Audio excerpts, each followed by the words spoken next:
Many ways to do 54, and just to talk about it, looking at it, the line that goes between those 2 points has a slope. Let's take a look at it. 4 minus 2, and then you can get 5 minus 1. What does that give you? That gives you the number 2 on top and 4 on bottom, so it's going to be 1/2. So I can write the equation of the line down by picking a point. What point you pick is up to you. I'm going to pick 1, 2.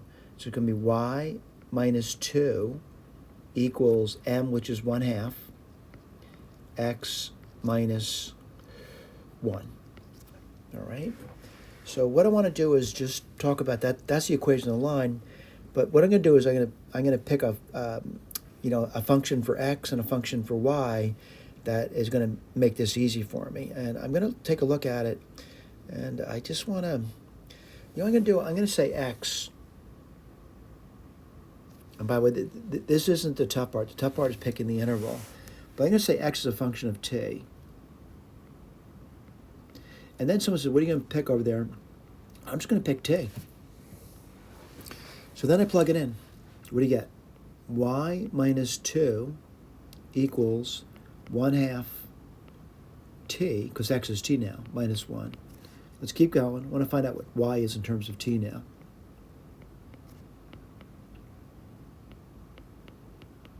It's pretty simple.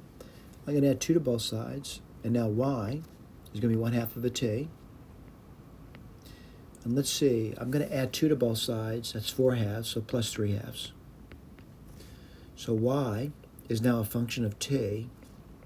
And what's that equal to? Well, common of 2, and I get t plus 3. So I'm going to claim I got my 2 things over here. And again, this is one variety of an infinite number of varieties of putting it down. You could call it xt, you could have called it 7t if you wanted to. What I want to do is I want to get it to start at 1, all right? And so I'm looking at that, and let me see if I can do that. And I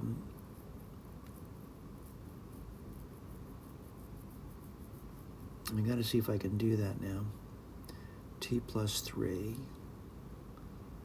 Yeah, let's put this down. So I'm going to say t starts at 1. Now let me see if that's true, by the way. Would I start at the point 1, 1? Yeah. I get 1 there. So if t is 1, I get 1. Question is y 2? Let's take a look at that. Well, you expect it to be. Let's just check it. 1 plus 3 is 4, and 4 divided by 2 is 2. I get this. Then the question comes, I have to stop. And where am I stopping? I'm stopping at 5. Now, why is that? I want this x to evaluate the 5. So if I put a t in 5 there, I definitely stop at 5. Then the question comes, is the y stopping at 4? Let's take a look at it. And I'm over here now. If t is 5, you get 5 plus 3, which is 8. 8 divided by 2 is 4. It works out beautifully. So what I got my parameterization with the interval. They wanted the interval. And by the way, there's other varieties of it. I'll talk about another one for you in a second. And what's that going to be? X of t.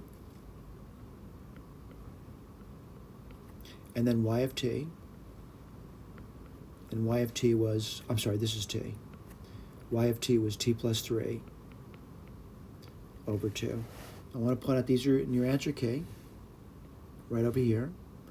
And y of t is over here, and the interval between 1 and 5.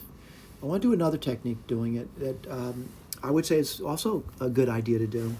And that is just simply to write down x of t, so the interval would just be between 0 and 1. And a way to do that is, 0 is a pretty easy number to pick, but I want to point out, again, the interval for that thing. Let's take a look at that. If I'm going to start at, it's got to go from 1 to 5 for the x. Let me point out what I mean by that. It starts at 1 and it goes to 5. So I write down a function that does that. X of t.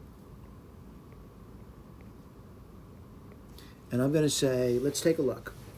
And I know it has something to do with 1 minus t, because I want that to be 0 at 1. And the other one's going to be t, which is going to be 1. Put this over here. Let me repeat this. When t is 0, I want it to be 1.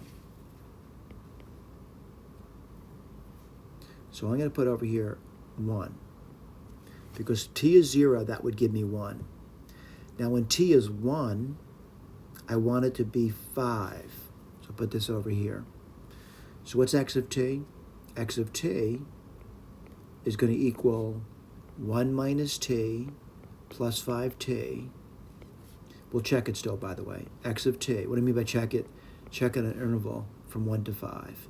And that's going to be equal to 1 plus 4t. Let me just check it. My interval over here is going to be from, I'm sorry, not x. Sorry about that. My interval for this, I'm just talking about the x now. My interval for the x's, I said 0 to 1. Well, at 0, what is it? It's 1. At 1, what is it? It's 5. That worked beautifully. All right. Now let's do the y now. Y of t. So we're going to do the same thing. I want the interval to be the same thing, 0 to 1. So I can put my 1 minus t down. And I can put my t down. So when t is 0, right, what do I want it to be? I want it to be 2. And when t is 1, again, we're going up here to look at that. I want it to be 4. Let's write this down. Y of t, that's going to be 2 minus 2t plus 4t. So y of t would equal 2 plus 2t. All right? Let me just check it. At 0, what do you expect to get? 2. I do. I get 2. At 1, what do you expect to get? 4. I get that. So I got another parameterization of it. Let's write that down for you. So I would say x of t equals 1 plus 4t. And then I would say y of t is 2 plus 2t. And I would say the interval is going to go from 0 to 1. Put a box in that. And again, this is the second way I approached the problem. Your mileage may vary, by the way. Let's just take a look at that. The interval, I do see that. Do I see the x of t? I do. Is it 1 plus 4t? It is. Do I see y of t? I do. Is that equal to what they said it is? 2 plus 2t? It is. We're good to go. Thank you.